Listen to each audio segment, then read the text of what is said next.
Hey everyone, we're going to start chapter 10 right now, and don't know which, this one maybe. We'll see. There we go. There's chapter 10.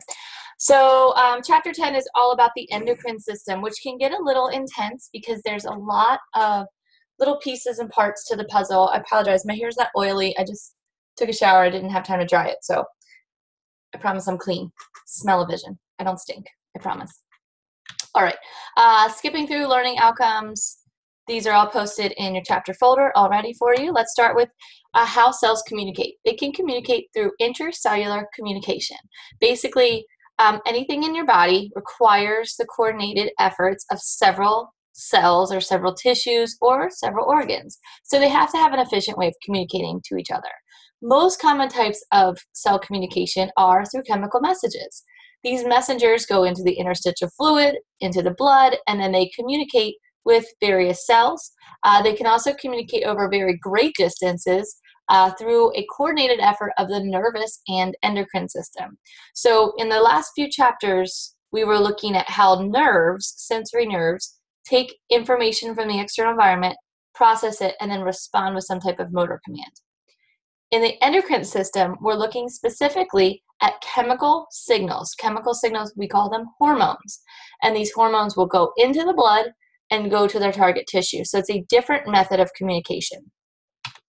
So you have, again, main types of communication. I just pretty much summarized this for you. Endocrine gland cells going through the bloodstream, being transmitted as hormones. This is better for long-term communication. The effects are more long-lasting. And it takes a little bit longer for those signals to get there, but the effects are going to last longer than just one single action potential from a neuron. So neurons, of course, are communicating through the synaptic cleft with neurotransmitters. It's short and quick, so it's better for reflexes and things you have to respond quickly to. So some of the things that the nervous system and the endocrine system have in common, they're both using chemicals, right, either neurotransmitters or hormones. They both share some of the same chemical messengers, norepinephrine and epinephrine. They can act as a hormone or they can act as a neurotransmitter. They ultimately regulate feedback or regulate homeostasis and regulate body conditions through negative feedback. Negative feedback, you'll remember, is when you have a stimulus and then the whole feedback loop is to turn off that stimulus or to get that stimulus to go away. So the whole goal of endocrine and nervous system is for homeostatic mechanisms, keep the body in balance. So let's talk about hormones in general. They're transported in the bloodstream. We've said that already. They go to a target cell or a target tissue. So in other words, every hormone has a specific target that it's going to. Different hormones, when they interact with the non-target tissue, they have no effect, right? So the hormones have to go to the specific tissue. They have to be received by the specific tissue, and we call that the target tissue or the target cell. And that's going to, again, provide long-term communication. It's something that's going to be ongoing. It's not something that's quick and rapid. Whereas neurotransmitters are just diffusing across that synaptic cleft, going to just that specific area of the motor end plate or that target tissue, and there's a short, rapid response to whatever that signal was. There are 3 different types of hormones. They can be based from amino acids. They can be based out of a peptide or a larger protein, or they can be derived from lipids. So let's talk about amino acid derivatives. They can be derivatives of tyrosine. Tyrosine is an amino acid. These are your thyroid hormones. They're also the catecholamines like epinephrine. They are derived from the protein tyrosine, which you get from eating things like meat, dairy, and fish. So again, it all comes back to nutrition. What you're putting into your body is going to be reformed and remade into what you need, such as our thyroid hormones and catecholamines. Then you could have derivatives of tryptophan. These are things like melatonin. Sources of tryptophan are turkey, chocolate, oats, milk, cottage cheese, peanuts. Turkey, as you know, has that tryptophan, and that's kind of one of the more popular things that people say, like after your big Thanksgiving meal, you're very, very tired because of the tryptophan. Well, that's kind of part of it, but it's also because of your parasympathetic system that rest and digest. So let's talk about some of our peptide hormones. Peptide hormones are bigger chains of amino acids. So they're not derived from just one specific amino acid. It's an overall chain of amino acids. These can be synthesized as what we call prohormones. Sorry, my chair is really uncomfortable. I'm going to sit on a pillow. Haha. So, sorry. All right. These prohormones are basically the inactive form of a hormone, and they are then converted into the active form either right before or right after they have been secreted. So they usually need some other type of intervention to get them to become active.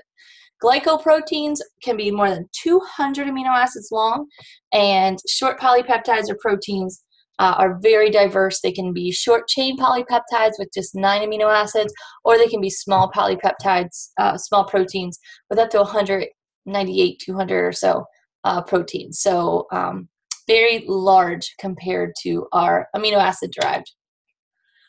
We have two classes of lipid derivatives for our hormones. You have eicosanoids. Eicosanoids are derived from a specific acid. You don't have to know the name of the acid. It's written right there, arachidonic.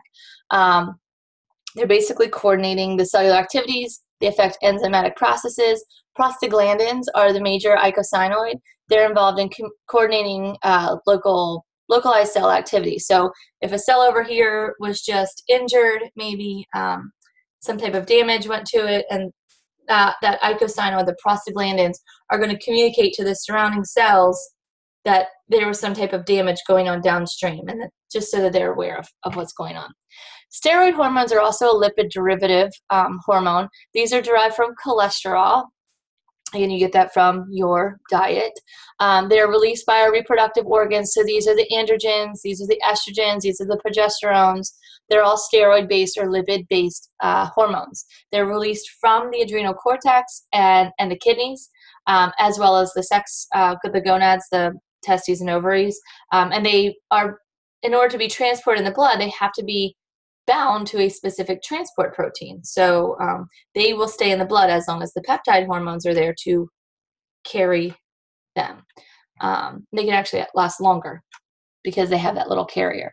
So this is just a chart going through the different structural classifications: our thyroid hormones, our tryptophan hormones, our peptide hormones, the glycoproteins, polypeptides, and small proteins, and the eicosanoids and steroids. So let's talk about our major organs. We've talked about the hormones. Now let's get into the organs. Our first big player is the hypothalamus. We've mentioned him before, when we talked about the central nervous system and the diencephalon. So that's the hypothalamus, the pituitary gland, the thyroid gland, the parathyroid glands, the adrenal glands, the pancreas. We also have secondary endocrine organs. All of the ones on the last slide are our primary endocrine organs. They are the ones that are classified as endocrine tissue. They are heavily secreting hormones most of the time. These secondary endocrine organs contain some secretory tissues, but they also have other non-endocrine functions. So the endocrine part of this organ is not its primary function. These are things like our heart. Our heart secretes hormones to regulate blood volume. Our thymus hormones. Thymus is mainly involved in our immune system, but it also secretes thymosins, which stimulate T cell development for our immune system. The digestive tract as well has lots of digestive hormones to regulate overall digestive function. Once the food comes in, or once you start smelling food, those hormones get the local digestive organs kind of churning and secreting and activated. You also have adipose tissue hormones. Your fat cells actually secrete hormones which make you feel hungry or make you feel full. Your kidney hormones are mostly regulating your blood volume and blood pressure, but they can also regulate the rates of calcium and phosphate reabsorption from the intestines. And finally, we have gonadal hormones. These are things that are going to affect your growth, metabolism, and sexual characteristics. They're also coordinating all of the activities of our reproductive organs. So these are like the testes and ovaries. So here you see a list of secondary and primary organs and where they are. You should know them. Again, on a test or quiz, I'm not going to give you a diagram, but you should know what they are, what they do. You can pause the video here, go back and review these 3 questions. I'm going to keep moving. Let's talk about non-steroid hormones. Non-steroid hormones, so here we're talking about our protein-based or amino acid-based hormones. They're going to bind to receptors on the plasma membrane, and they activate something called a G protein. Sorry. This G protein, basically, you can think of it kind of like a domino effect.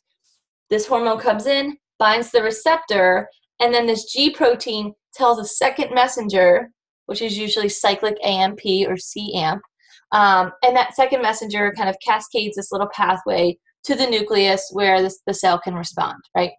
Non-steroid hormones are things like eicosanoids or the non-lipid soluble catecholamines, peptide hormones, etc.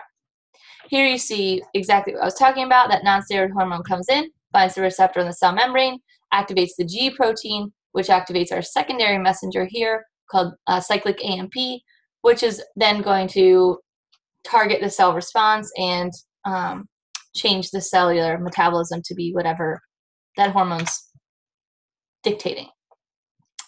Our steroid hormone mechanisms of action, they go directly through the cell membrane. So they don't have to go through this G protein and secondary messenger. They're lipid soluble, so they just squeeze right through. They bind to receptors in the cytoplasm and on the nucleus, and they directly affect gene activity and protein synthesis. So here you see the difference. The steroid hormone just goes right on through, binds to maybe a receptor that's already in the cytoplasm, and that receptor hormone complex can go into the nucleus and bind to a particular gene and say, this is the gene that needs to be made. You know, we need to make more, whatever. You can pause the video here, go back and review. Let's talk about our big player in our endocrine system. This is our hypothalamus. The hypothalamus is integrating the activities of the nervous system and the endocrine system. Remember, the hypothalamus is actually part of our central nervous system. So it plays a major role in integrating the two body systems. It's responsible for synthesizing and releasing 2 specific hormones, the ADH, which is antidiuretic hormone, and oxytocin. It also secretes regulatory hormones. It secretes releasing hormones and inhibiting hormones. And it has autonomic centers to regulate autonomic activity. ADH and oxytocin are made in the hypothalamus, but they're released by the pituitary gland. So they travel through this little portal system down into the pituitary where they're released. The anterior lobe of the pituitary gland, so the pituitary gland has 2 lobes, that posterior lobe, which is releasing the ADH and oxytocin, which is coming from the hypothalamus. The anterior lobe of the pituitary is releasing other hormones, our thyroid hormone, the hormones of our adrenal cortex, our reproductive hormones. They are basically communicating to the hypothalamus through the hypophyseal portal system, which is our releasing and inhibiting hormones. So in other words, and again, this is going to be on the next couple slides, but just to give you the idea, our pituitary gland hangs off of the hypothalamus. The hypothalamus the anterior pituitary will receive releasing or inhibiting hormones from the hypothalamus via this little portal system. So the releasing thyroid hormone will come down, and that will tell our anterior pituitary to release thyroid hormone. Then, once thyroid hormone levels in the blood get to a certain level, then inhibiting thyroid hormone will come down from the hypothalamus and impact the anterior pituitary, and thyroid hormone will no longer be released. So it's just a little feedback loop. So the autonomic centers that are within the hypothalamus are going to be active when sympathetic activity is stimulated, and this is going to stimulate the adrenal medulla to either release epinephrine or norepinephrine, that fight or flight response. So here you see all those things I was talking about. Here's our posterior pituitary releasing ADH and oxytocin. This is just through special nerve communication to and from the hypothalamus. Then there's this circulatory system, the hypophyseal portal system, where these releasing hormones or inhibiting hormones are actually coming down into the anterior pituitary, telling the anterior pituitary to either release or inhibit the release of thyroid hormones, adrenal hormones, or sex hormones. So you can pause the video here, go back and review. Let's go on to the pituitary gland and some of our primary organs. The pituitary gland is releasing multiple hormones. It's responsible for regulating lots of activities, as I mentioned, adrenal, thyroid, and reproductive organs. It's also regulating melatonin production, melatonin which comes from our pineal gland on the posterior side of our diencephalon. Then you have our thyroid gland, which is releasing thyroid hormones, as well as calcitonin, so it's regulating calcium levels as well as metabolic levels in the body. The adrenal glands, which are our fight or flight glands, this is our stress hormones. These are metabolic balance and mineral balance also from our adrenal glands. They typically release epinephrine and norepinephrine. Our pineal gland, as I mentioned, secretes the melatonin that is going to affect reproductive function as well as your circadian rhythms, your sleep-wake cycles. Parathyroid glands secrete parathyroid hormone for calcium balance. And our pancreas, specifically the islet cells of the pancreas, remember the pancreas has a dual function as a digestive and an endocrine organ. The pancreas is going to secrete hormones that are going to regulate glucose uptake and utilization. So let's talk specifically about the pituitary and some of these primary organs. The pituitary, parathyroid, pineal, pancreatic islets, all the P organs, and the adrenal hormones are going to mostly have affects through a secondary messenger system, and they're primarily going to impact enzyme activities within the cells. So remember I said that messenger comes down, impacts the G protein. G protein is going to turn on cyclic AMP. Cyclic AMP then directs the cell's activities. What is it doing when it directs those cell activities? It's going to direct the cell to create specific enzymes. Remember, enzymes are little catalysts inside of our cells, which are making them do things, making them drive chemical reactions and such. So very important. Thyroid hormones and other adrenal hormones are mostly going to affect genetic activity. So these are going to take longer to appear. Our cell has to undergo transcription and translation and post-translational modifications and all those things with the protein folding to even get a genetic output. But those enzymes or proteins that are created in that process are going to be longer lasting. There you see our primary endocrine organs. And let's talk about the pituitary gland specifically. So it's a small oval gland, goes right nestled into some specific bones. You don't have to know the specific bones of our skull. It releases 9 peptide hormones. So these are not lipid-based, not amino acid derived. They're peptide hormones. 7 of them are coming from the anterior, 2 of them from the posterior, which again we've already said that they're made by the hypothalamus, ADH and oxytocin.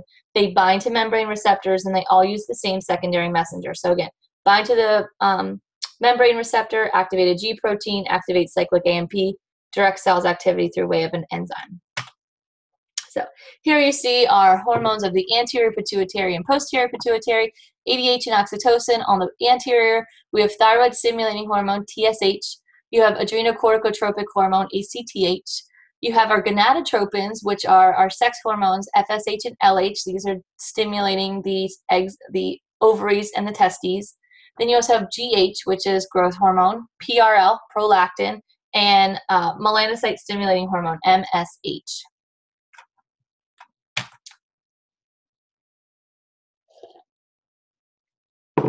Drinking my coffee, sorry. All right, these are the tropic hormones, as they're called. And if you look back, they pretty much all have, not all of them, some of them have that tropic piece to their names. And what that tropic word or segment means is turn on. What they're doing is they're turning on specific organs and specific tissues. So all of these are going to go out into the blood and turn on or activate specific target tissues. Let's talk about thyroid stimulating hormone, TSH. It's also called thyrotropin, hence that tropin, turn on. It's targeting the thyroid gland, and it triggers the release of thyroid hormones. So if you're having thyroid problems, it might not be your thyroid, it might be your pituitary. Adrenocorticotropic hormone, ACTH. It's also called corticotropin. This is targeting the cells of the adrenal cortex. The adrenal cortex triggers the release of steroid hormones that are going to affect glucose metabolism. So these are those stress hormones, the cortisol that you've probably heard of before, all coming from the input of the adrenal corticotropic hormone, ACTH, which comes from the anterior pituitary. Gonadotropins regulate the activity of the gonads, and we'll get into them a little bit more when we do the reproductive system later in the semester. But again, the gonads are the testes and ovaries. They produce the reproductive cells, and they produce more reproductive hormones.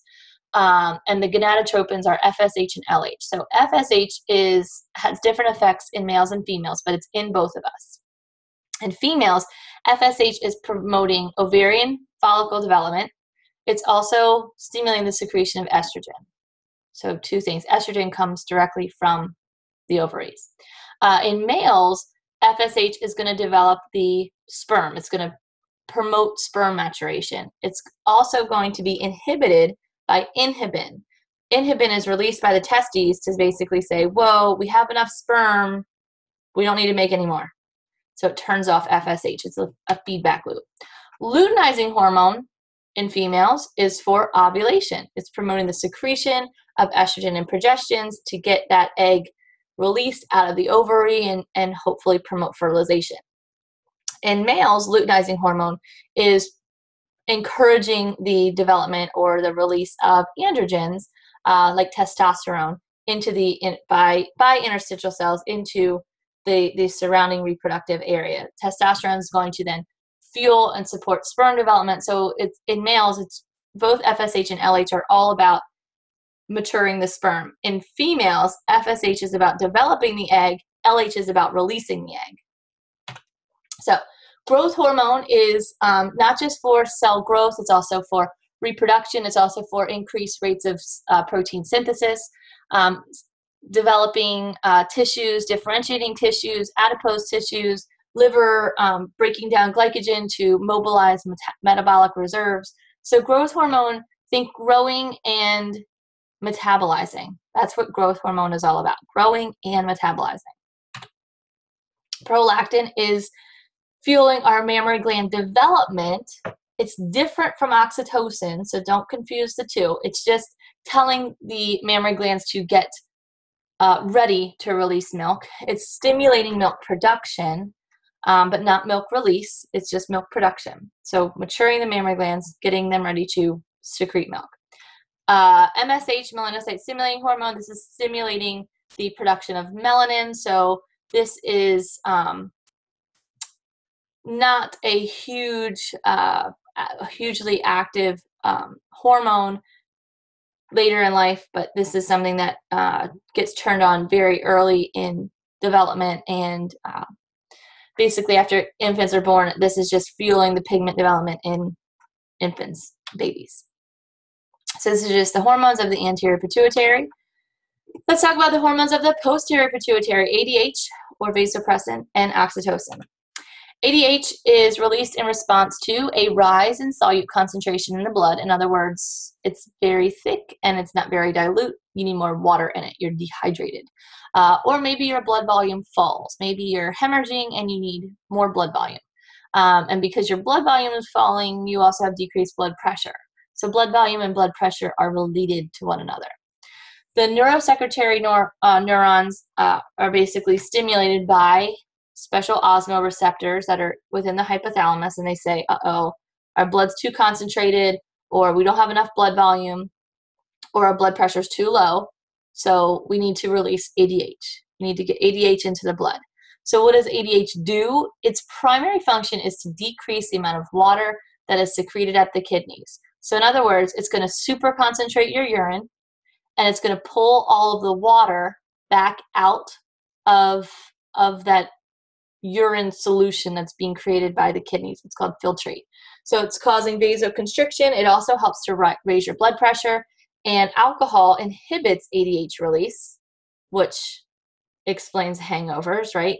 If you're drinking and you go to the bathroom a lot, well, we all know that hangovers are caused, well, hopefully you should know, hangovers are caused by dehydration. It's not just the fact that you're drinking alcohol instead of water all night. It's because you're peeing out all of the extra water in your body instead of holding on to some of it like you should be, because ADH is suppressed by alcohol. Oxytocin.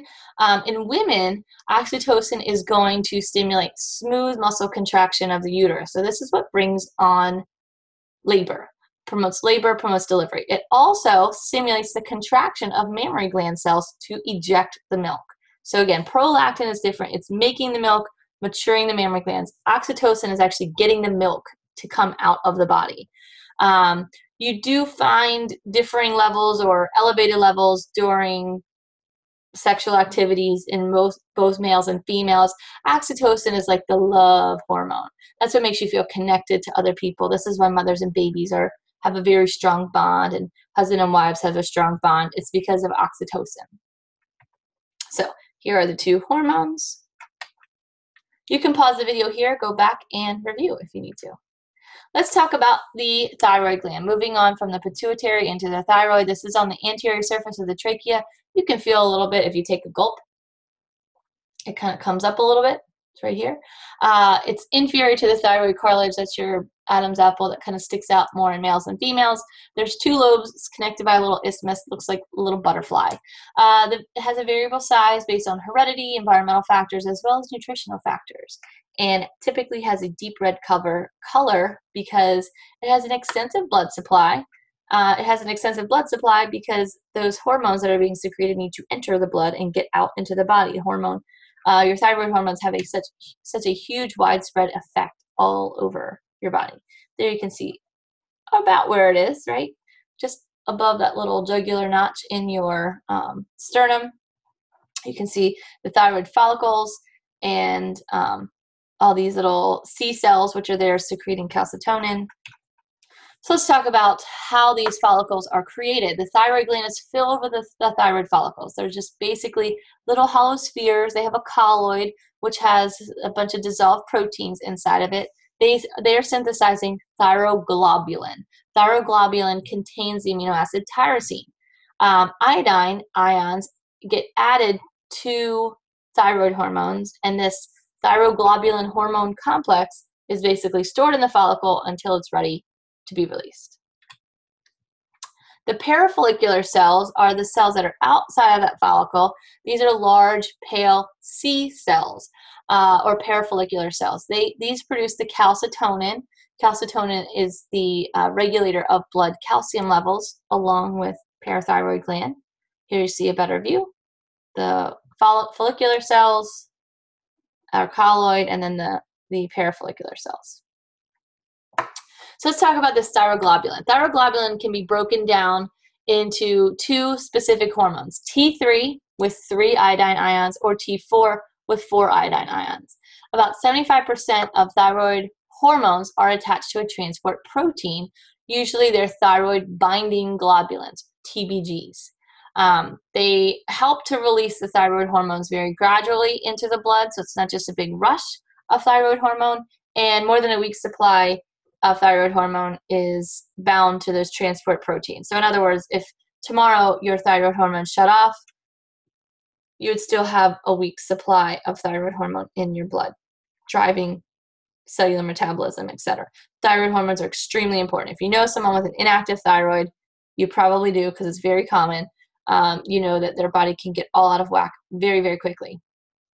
So how are thyroid hormones transported? They're transported directly across the plasma membrane, and inside the cell, they're going to bind to receptors on the mitochondria and receptors inside the nucleus. They're regulating the rate of ATP production by regulating the aerobic metabolism in the mitochondria, and in the nucleus, they're going to activate specific genes that change enzymes, concentration, and metabolic activities for the cell. So here you see carrier protein come in, bind to a receptor, and that receptor can either bind to the mitochondria or go into the nucleus. Overall effects of the thyroid hormone: raising your metabolic rate. In children, it also could raise your blood temperature, raise your oxygen levels, raise your energy. Children have extremely high thyroid levels compared to adults because they're growing, so they need to have a very effective metabolic rate. It also helps to increase your heart rate and force of contraction. of your heart, which overall raises your blood pressure. So it's not a good thing to have too much thyroid hormone, right? You might think, oh, it'd be awesome to have such a fast metabolism, have lots of energy, but the converse side is now your heart's working really hard. So it's all about balance. You can also, thyroid hormone is increasing your sensitivity to sympathetic stimulation. So you're more on edge, you're more nervous, you're more hyper, right? Oh my God, right? Spastic people, I can get like that sometimes. That's all can be related to increased thyroid levels. So it also helps maintain normal sensitivity to the respiratory centers. So keeping your respiration rate equal to your heart rate. It also stimulates red blood cell production, again, enhancing oxygen concentrations, stimulating other endocrine tissues, and the turnover rates of minerals of bone. So related, again, to the calcitonin balance. You can pause the video here, go back and answer these 3 questions about the thyroid gland. We're going to move on and talk about the parathyroid gland. There are 4 parathyroid glands, and really the number kind of varies from person to person. There's on average about 4. They're on the posterior side of the thyroid. They're little peas. So again, there's a couple of them in there. It's not just one thing, and they're basically covered by the same capsule as the thyroid gland. There you see them. Their tissue is very different. You have parathyroid cells, which produce the PTH, the parathyroid hormone, and PTH is going to be released in response to low blood calcium levels. And then you also have oxyphils, which don't have a known function, but they're there, so they probably do something. Let's talk about calcium ion balance. So we've mentioned the 2 big hormones in calcium blood regulation, calcium ion concentration in the blood, I should say, calcitonin and parathyroid hormone. So calcitonin lowers your blood calcium. PTH raises your blood calcium. PTH is the primary regulator of calcium ion concentrations. So when PTH is present, it's going to increase calcium reabsorption at the kidneys. It's going to pull it back from being secreted. It's going to increase calcitriol production. Calcitriol is going to increase the reabsorption in the digestive tract. And it's also going to cause the release of calcium from bones. So it's going to start decalcifying our bones, putting that calcium back into the blood. As you'll see throughout this entire year or semester, calcium is needed in almost every body system for a myriad of reasons. So it's super important that your blood have a very rich supply of calcium.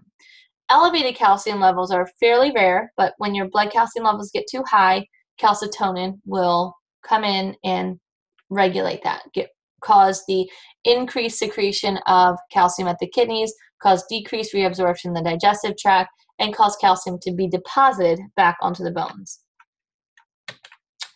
This is just the overall feedback loop here. Add it all together. Let's take a look at it this way. I like to look at it big picture style. You have normal blood calcium levels. For some reason you have rising blood calcium levels. So your thyroid gland is going to produce calcitonin, increasing excretion at the kidneys, putting calcium on the bones. Now your blood calcium levels get back to normal. Vice versa, falling calcium levels in the blood. Maybe you didn't drink milk this morning. Maybe you haven't. Maybe you broke a bone, and so you're undergoing lots of bone repair. So your parathyroid gland is going to be overactive, secreting lots of PTH to increase reabsorption of calcium at the kidneys, to increase reabsorption of calcium from your digestive tract, and to pull calcium out of your bones and get your blood calcium levels back to normal. So let's talk about the effects of parathyroid hormone on other peripheral tissues. So again, mobilizing calcium to leave the bone, that's going to ultimately have an effect on osteoblast and osteoclast activity. PTH inhibits those osteoblasts, reducing the rate of calcium deposition. It increases osteoclast activity that's eroding the bone so that plasma calcium concentrations can go up. It's also going to enhance the reabsorption of calcium at the kidneys, like I've said, and stimulate the formation of calcitriol at the kidneys, calcitriol, which is then going to increase the absorption of calcium and phosphate from the digestive tract. You can pause the video here, go back and review. Moving right along to the adrenal glands. These are pyramid shaped. I call them the little hats of the kidneys, right? The kidney is in there, and the little triangular hat on top of them is the adrenal gland.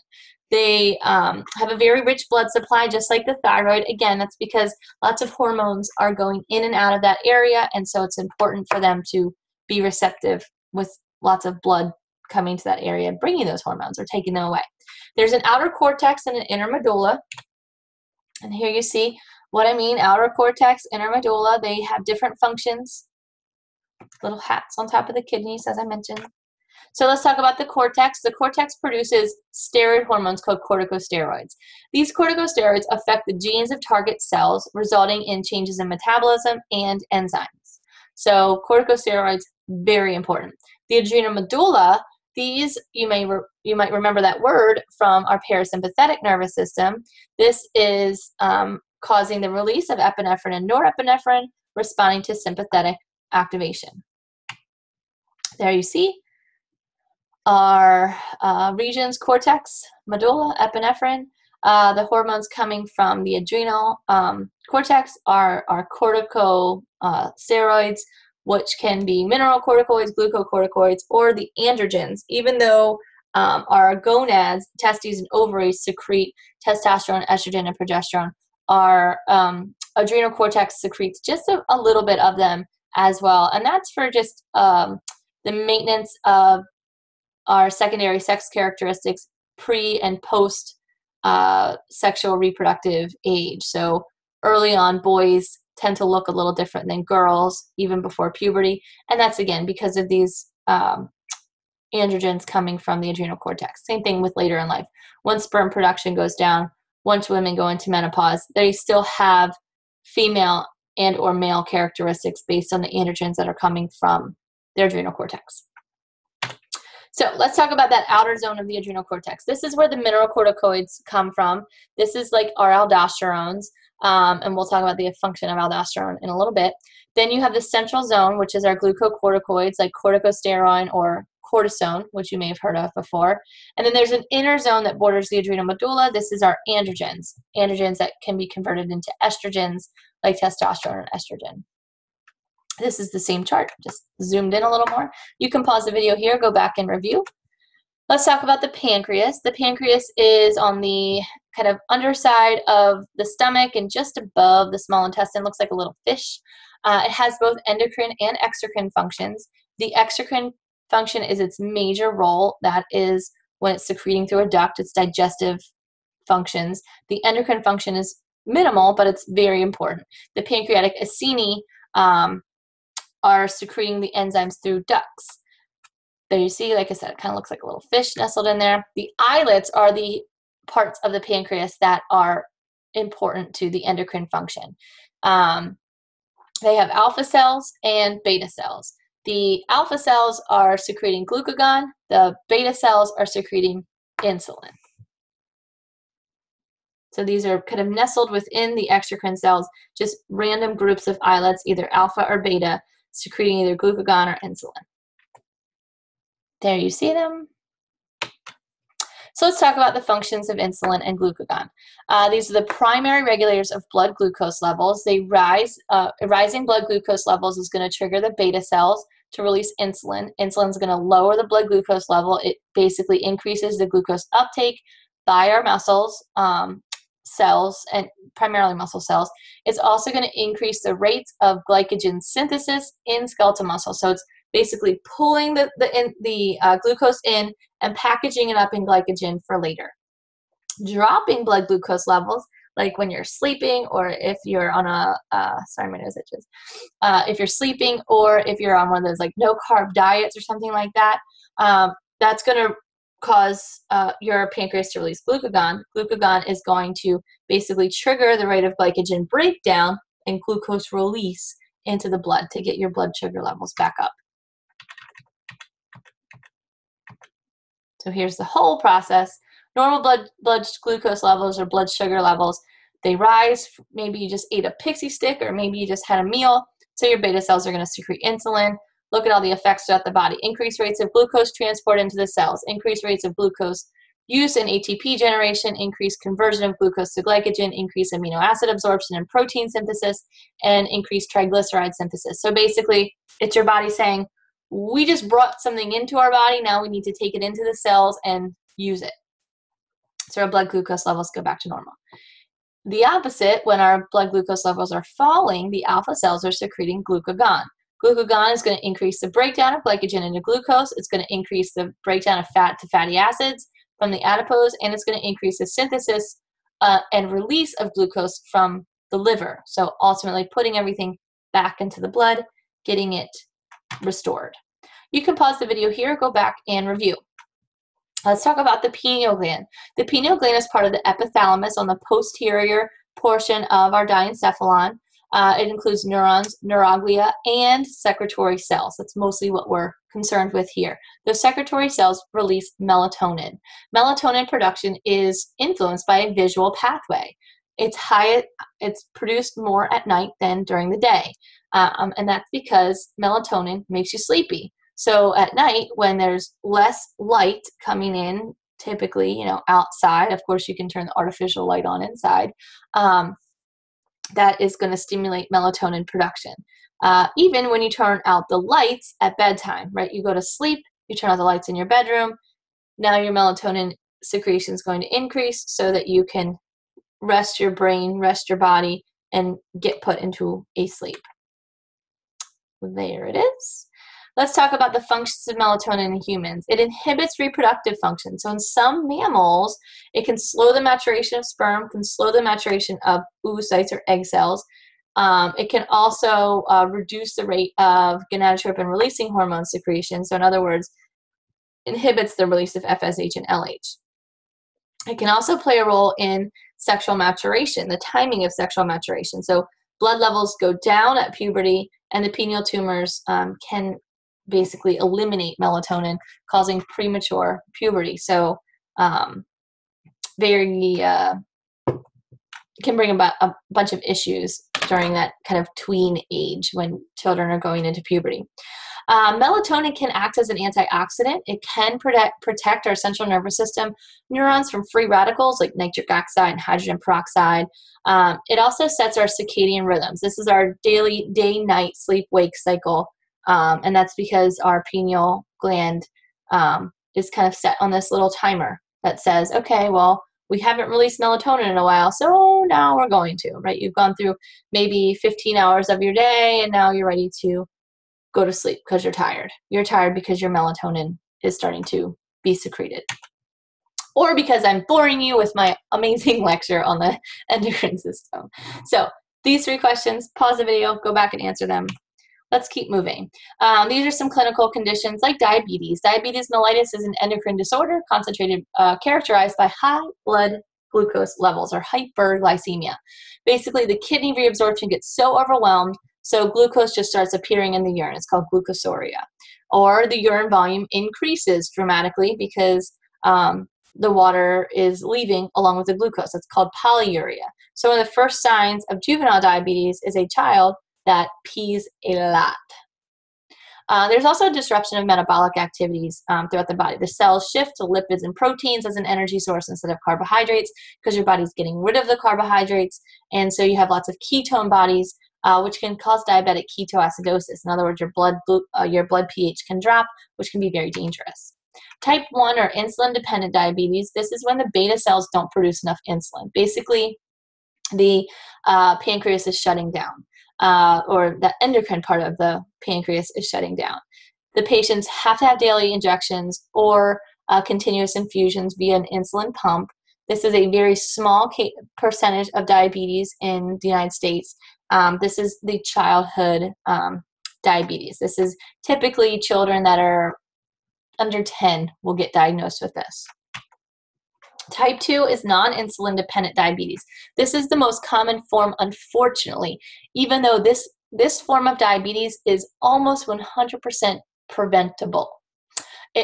Your body may produce normal amounts of insulin, but your cells don't want to hear it anymore. Your cells are sick of getting insulin bound to the receptors. They don't want insulin there anymore. They're tired of it. There's been too much insulin for too long. So it's called insulin resistance. Remember, insulin is released when your body has high blood glucose levels. So in other words, when you're overeating or when you're constantly eating sugary foods, your body's constantly producing insulin, which is binding to the cell receptors. So the cells have to bring in more glucose. And your cells over time are going to say, I'm fed up. You're putting too much glucose in me. I don't want to hear your insulin anymore, right? So this is associated with obesity and being overweight. Exercise and diet can affect treatment. You don't have to have daily insulin injections. You can just monitor your blood glucose levels by monitoring your diet. There can also be some medications that you can take to regulate this. There are many, many issues associated with diabetes. So it's not just the fact that you may have to watch your diet and you may have to exercise, or in the case of juvenile diabetes, you may have to take insulin or have an insulin pump. You have diabetic retinopathy. Basically, your capillaries of your retina are so deprived of glucose that they start fading away and they start deteriorating. So this could cause blindness. You also have an increased risk of a heart attack. This is because of blockages in the cardiac circulation related to type 2 diabetes, related to the obesity onset diabetes. There's also diabetic nephropathy. This is when your kidneys can actually start failing you.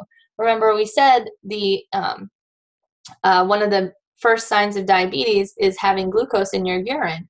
Well, glucose is a very big molecule, and the capillaries in your kidneys are very small, just meant to let small molecules out. But when there's huge amounts of glucose being passed through from the kidneys into the urine, that means all these holes are being punctured in your kidneys. Ultimately, your kidneys aren't going to be able to work if they've been perforated by this glucose for too long.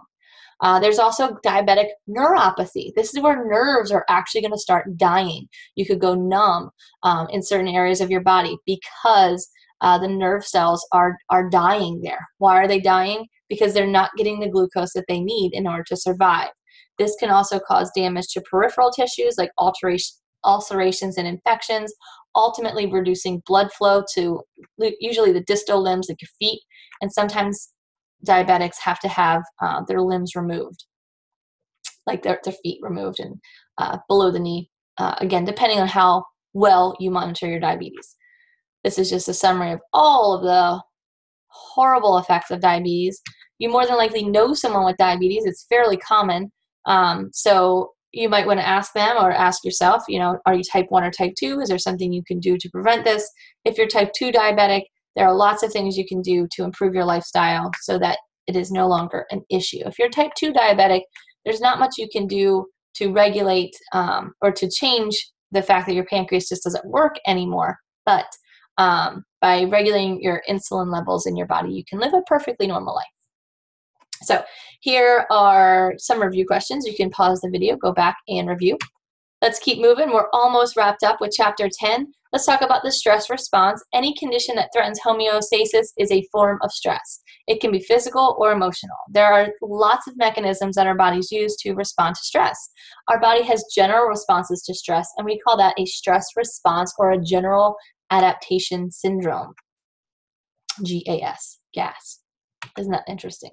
So there's three stages. There's an alarm phase, a resistance phase, and an exhaustion phase. The alarm phase is the fight or flight. Oh my God, I got so much to do. Oh my God, I'm stressed out. I forgot to make dinner. I forgot to pack my son's lunch or whatever. Whatever the alarm is, that's your fight or flight. This is an immediate response that's directed by the sympathetic nervous system. Energy is mobilized. Primary source of glucose is starting to be used, metabolized, etc. Your body's basically preparing for that fight or flight. Increased respiration, increased heart rate, increased depth of breathing, all of those things. Pupils dilate, right? Epinephrine is your dominant hormone during this alarm phase. And this is your generalized sympathetic response. The resistance phase, if that stress continues on for more than a few hours, your body's going to go into the resistance phase. This is where glucocorticoids are the dominant hormone. And the glucocorticoids are going to assist with the epinephrine, the growth hormone, the thyroid hormone that are all regulating your metabolism. Glucocorticoids are going to take over. Energy demands are still higher than normal.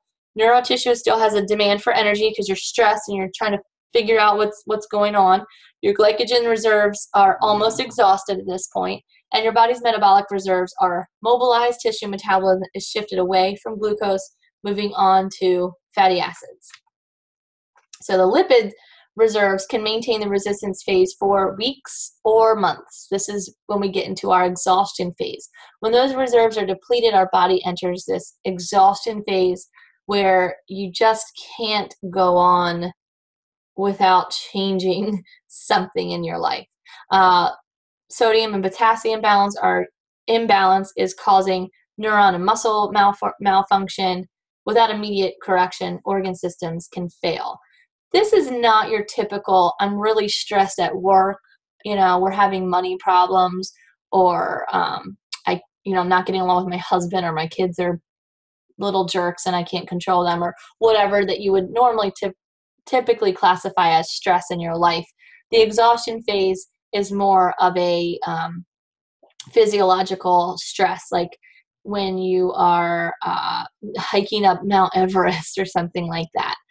You're putting your body and your mind under huge amounts of stress. This is typically, exhaustion phase isn't your average daily stressor that most Americans have. Can you get to the exhaustion phase from being emotionally stressed? Absolutely. Very rare. Not something that most people go through. Here's just the see what I mean. We're not talking about the typical business guy that's stressed that his stocks went under or whatever for the exhaustion phase. We're really talking about some very hardcore body stressors going on in that exhaustion phase. Most of us get in this alarm phase and the resistance phase, and then we say, you know what, I need a break. I'm going to go take a nap, or I'm going to go shopping, or I'm going to go get a pedicure, whatever. I'm just going to put this book away and watch TV and watch Netflix for a little bit. That's what most of us end up doing before we get to the exhaustion phase, because your body typically won't push itself into that exhaustion phase. And there's our final review questions for this chapter. Let me know what questions you have. Wow, my hair looks crazy since I didn't dry it. I'm very sorry for my appearance. Anyways, let me know if you have questions, and I hope I didn't talk too fast. I probably did. I always do. But that's the awesome thing about videos. Go back, re-listen, and let me know what questions you have. See ya.